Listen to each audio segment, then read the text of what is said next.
We're going to see more success there also. It's got to be a commitment of the United States of America, though, and I can promise you in a McCain-Palin administration that commitment is there to work with our friends in Israel.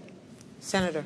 Gwen, no one in the United States Senate has been a better friend to Israel than Joe Biden. I would have never, ever joined this ticket were I not absolutely sure Barack Obama shared my passion. But you asked a question about whether or not this administration's policy had made sense or something to that effect. It has been an abject failure, this administration's policy. In fairness to Secretary Rice, she's trying to turn it around now in the 7th or 8th year. Here's what the president said when we said no. He insisted on elections on the West Bank when I said and others said and Barack Obama said, big mistake. Hamas will win, you legitimize them. What happened? Hamas won. When we kicked, along with France, we kicked Hezbollah out of Lebanon, I said and Barack said, move NATO forces in there, fill the vacuum, because if you don't, Hezbollah will control it. Now what's happened? Hezbollah is a legitimate part of the government in the country immediately to the north of Israel. The fact of the matter is the policy of this administration has been an abject failure. And speaking of freedom being on the march, the only thing on the march is Iran. It's closer to Obama. Its proxies now have a major stake in Lebanon as well as in the Gaza Strip with Hamas. We will change this policy with thoughtful, real live diplomacy that understands that you must back Israel in letting them negotiate, support their negotiation, and stand with them, not insist on policies like this administration has. Has this administration's policy been an abject failure, as the senator says, Governor? No, I do not believe that it has been, but I'm so encouraged to know that we both love Israel, and I think that is a good thing to get to agree on, Senator Biden. I respect your position on that.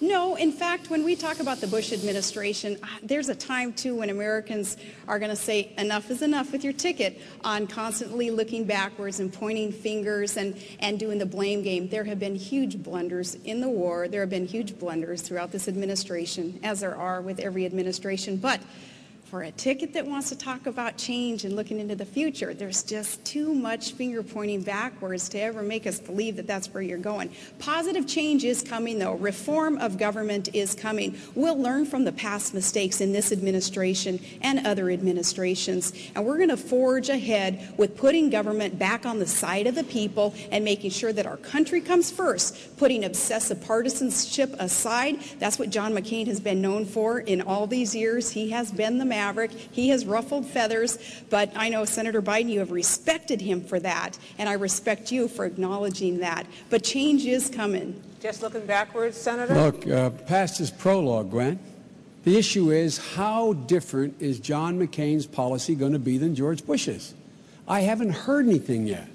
I haven't heard how his policy is going to be different on Iran than George Bush's. I haven't heard how his policy is going to be different with Israel than George Bush's. I haven't heard how his policy in Afghanistan is going to be different than George Bush's. I haven't heard how his policy in Pakistan is going to be different than George Bush's. It may be, but so far, it is the same as George Bush's, and you know where that policy has taken us. We will make significant change, so once again, we're the most respected nation in the world. That's what we're going to do. Governor, on another issue, interventionism, nuclear weapons, what should be the trigger, or should there be a trigger, when nuclear weapons use is ever put into play?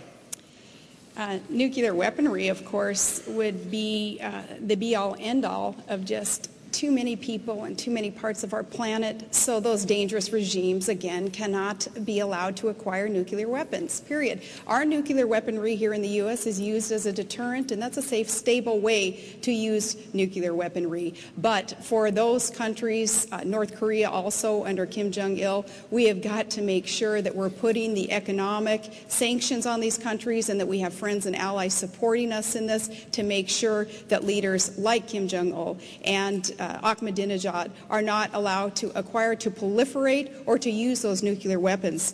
It is that important. Can we talk about Afghanistan real quick also, though? Certainly. Okay, I'd like to just really quickly mention there, too, that when you look back and you say that the Bush administration's policy on Afghanistan perhaps would be the same as McCain, and that's not accurate. The surge principles, not the exact strategy, but the surge principles that have worked in Iraq need to be implemented in Afghanistan also, and that perhaps would be a difference with the Bush administration. Now, Barack Obama had said that all we're doing in Afghanistan is air raiding villages and killing civilians. And such a reckless comment, an untrue comment, again, hurts our cause. That's not what we're doing there. We're fighting terrorists, and we're securing democracy, and we're building schools for children there so that there is opportunity in that country also. There will be a big difference there, and we will win in Afghanistan also. Senator, you may talk about nuclear use if you like, and also about Afghanistan. I'll talk about both. With Afghanistan, facts matter, Gwen. The fact is that our commanding general in Afghanistan said today that the surge principles used in Iraq will not, well, let me say this again now. Our commanding general in Afghanistan said the surge principle of Iraq will not work in Afghanistan. Not Joe Biden, our commanding general of Afghanistan. He said we need more troops, we need government building, we need to spend more money on the infrastructure in Afghanistan.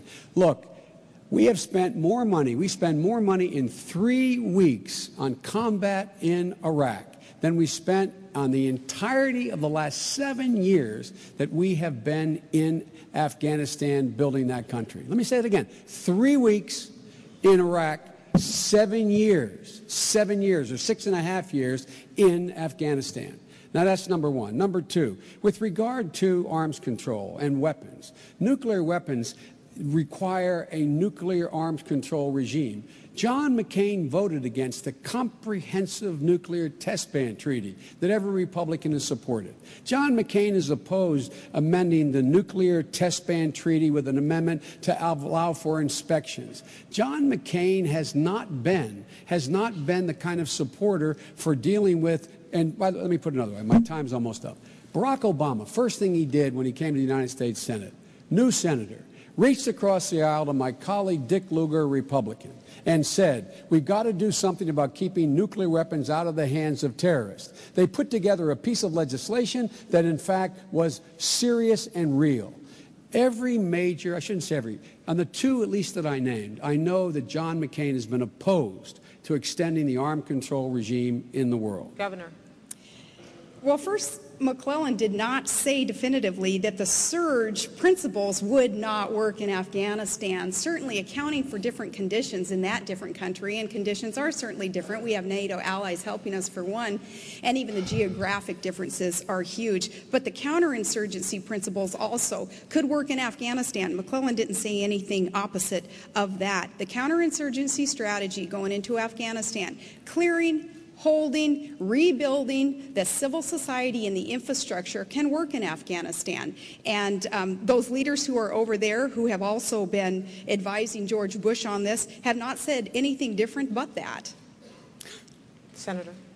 Well, our commanding general did say that. The fact of the matter is that, again, I'll just put in perspective, while Barack and I and Chuck Hagel and Dick Lugar have been calling for more money to help in Afghanistan, more troops in Afghanistan, John McCain was saying 2 years ago, quote, the reason we don't read about Afghanistan anymore in the paper, it's succeeded.